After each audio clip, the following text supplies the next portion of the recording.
The alien princess asked why I kept my distance. My answer left. Her speechless captain, Lisa Morgan, stood at the edge of the Crystal Palace balcony, watching the twin suns of Zephyria cast purple shadows across the alien landscape below her. The city of the Velthron Empire stretched endlessly, its towers reaching toward the lavender sky like frozen lightning. 3 months had passed since the first contact between Earth and the Velthron people. Lisa had been chosen to lead the diplomatic mission, but every day felt like walking through a minefield. One wrong step could mean war between two civilizations. Princess Kestra approached from behind, her footsteps silent on the smooth crystal floor. The alien royalty moved with a grace that seemed to defy gravity. Her skin shimmered with a soft blue luminescence, and her silver eyes held wisdom far beyond her apparent youth. "You always stand so far away from us, Captain Morgan," Princess Kestra said, her voice carrying the musical quality that all Velthrons possessed. "Even during our formal meetings, you maintain distance. Why do you fear us so much?" Lisa turned slowly, keeping her expression neutral. She had trained for years in diplomatic protocols, but nothing had prepared her for this moment. The princess wore robes that seemed to be made of liquid starlight, and her beauty was both alien and captivating. "I do not fear your people, Your Highness," Lisa replied carefully. "I simply respect boundaries." The princess moved closer, her silver eyes studying Lisa with intense curiosity. "But you do fear something. I can sense it in your thoughts, in the way you carry yourself. What is it that makes humans so cautious around us?" Lisa felt her heart racing. The Velthrons possessed telepathic abilities, though they claimed to use them sparingly with other species. She had hoped her mental shields would be enough, but clearly the princess could sense more than Lisa wanted to reveal. "May I ask you something in return, Your Highness?" Lisa said, buying time to gather her thoughts. "Of course, why does your empire seek alliance with Earth? We are a young species, barely capable of interstellar travel. Your technology is centuries ahead of ours. What could we possibly offer you?" Princess Kestra smiled, and for a moment her alien features seemed almost human. "You underestimate your own kind, Captain Morgan, but you still have not answered my question. Why do you keep your distance?" Lisa looked out at the alien city again. Weighing her words, she thought of her crew back on Earth, of the billions of people counting on her to make the right choices. The weight of 2 civilizations rested on every conversation she had with the Velthron leadership. "Because we have learned to be careful," Lisa said finally. "Throughout human history, when advanced civilizations meet primitive ones, it rarely ends well for the primitive civilization." "You think we would conquer you?" Princess Kestra asked.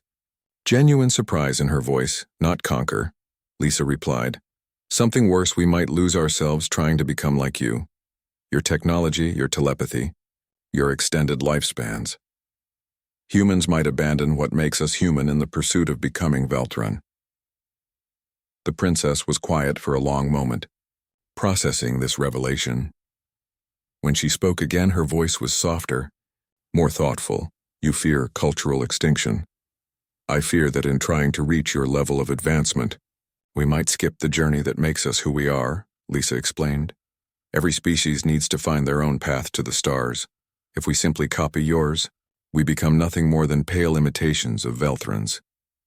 Princess Kestra moved to stand beside Lisa at the balcony rail, no longer trying to close the distance between them.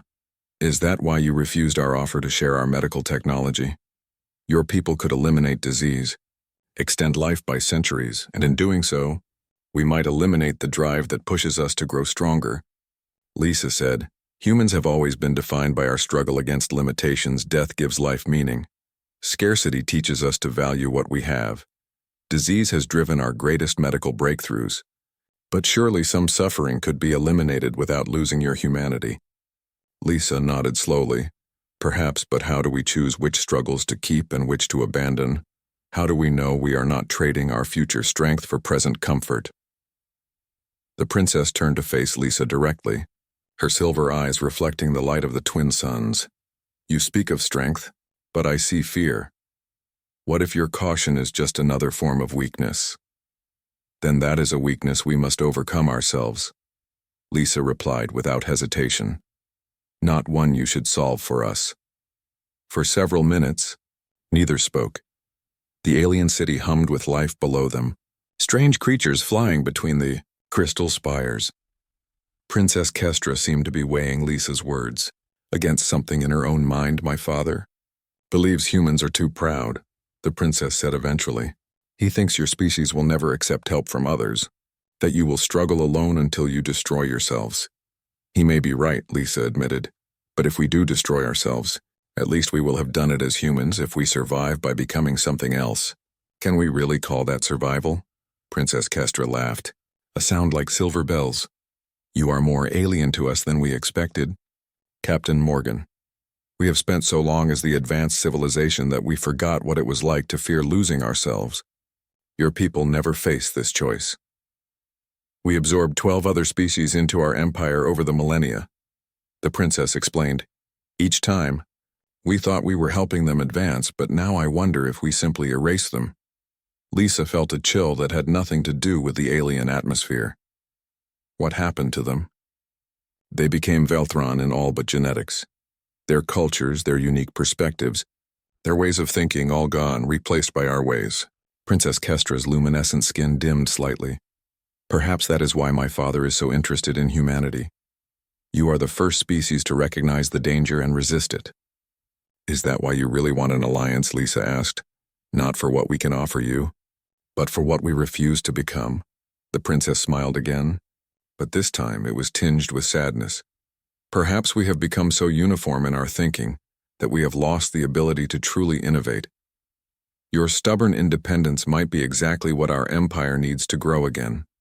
Lisa finally turned to face the princess directly, meeting those silver eyes without fear. Then maybe we can help each other without either of us losing who we are. How? We stay separate but connected, Lisa said. We trade ideas. Not identities, we share knowledge. Not cultures, we remain human, you remain Velthron. But we face the universe as allies rather than as copies of each other. Princess Kestra extended her hand, a gesture that was unmistakably human despite her alien nature. I think my father was wrong about human pride. Captain Morgan, it is not weakness that makes you keep your distance, it is wisdom. Lisa took the offered hand, feeling the alien warmth of Velthron skin, and maybe that is something worth maintaining. As the twin suns set over the crystal city, two very different beings stood together on the balcony, separated by biology and culture but united by mutual respect. The distance between them no longer felt like fear. It felt like hope.